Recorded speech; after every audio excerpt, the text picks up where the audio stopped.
Sa iba pang mga balita, naging matagumpay ang 4-day event ng Luzon Leg 2025 Regional Muay Thai Championships na iginao sa San Pablo, Laguna.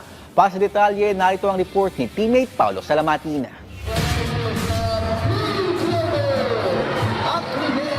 Opisyal nang nagtapos ang Luzon Leg ng 2025 Regional Muay Thai Championship na isinagawa sa SM San Pablo sa Laguna matapos ang 4 na araw na pakikipagtagisan ng humigit kumulang 500 atleta.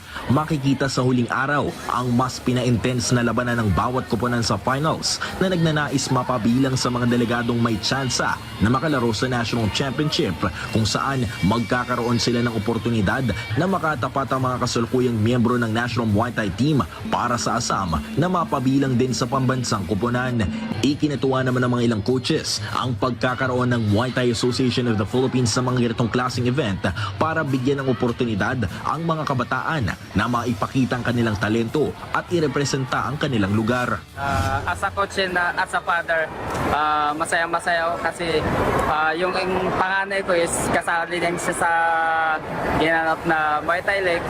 So, first time niya, pero andun yung sipag, dedikasyon kung paano yung naging training niya. Kaya nakakatawa talaga kasi biruin mo, dati napapanood lang, ngayon isa na sila sa mga sumasali.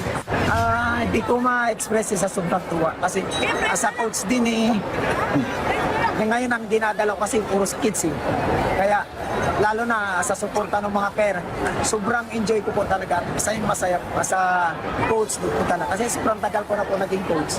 Ngayon ko lang na-feel na masaya dahil sa mga bata talaga. Tapos nandiyan yung suporta ng mga pagbalag. Ibinahagi naman ng mga opisyal ng Muay Thai Association of the Philippines na hindi pa nagtatapos dito ang kanilang misyon dahil nais nilang bitbitin sa Visayas at Mindanao ang magandang momentum na kanilang nakamit sa katatapos lang na Luzon Leg ng Regional Championships. Marami kaming pag-uusap kung may Luzon Leg, syempre ayaw natin iwanan ang Visayas at Mindanao. Kaya naman, pinag-uusapan na rin namin to nila Chairman Lucas Managalon, yung President Stephen Arapok, at yung mga iba pa namin mga coaches. Kailan kaya namin gagawin yung Luzon at Visayas at Mindanao, at lalong-lalo na yung National Championship. So, yun yung isa sa mga abangan ng mga tuwangkilik ng Luzon Leg para sa susunod na mga buwan. Habang patagal ng patagal, yung competition, ito is patas ng patas yung level. So itong Luzon League nga ang taas ng level, siguro pagdating sa Visayas at saka Mindanao League, mas mataas pa yung level kasi siyempre napanood nila dito habang tumatagal, nakakakita ng mga techniques, habang tumatagal, nakaka-practice.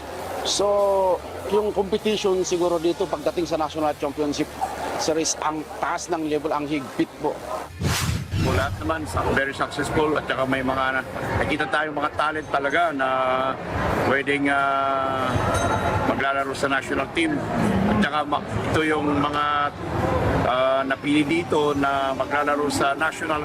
So yun yung makikita natin sa national finals sa December na Luzon, Visayas, Mindanao, lahat ng mga medalists or best ang maglalaban-laban kasama na ang mga national team.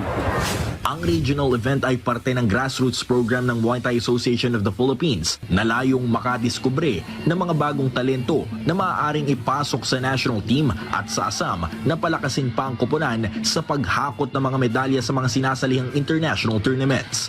Paulo Salamatin para sa Atletang Pilipino para sa Bagong Pilipinas.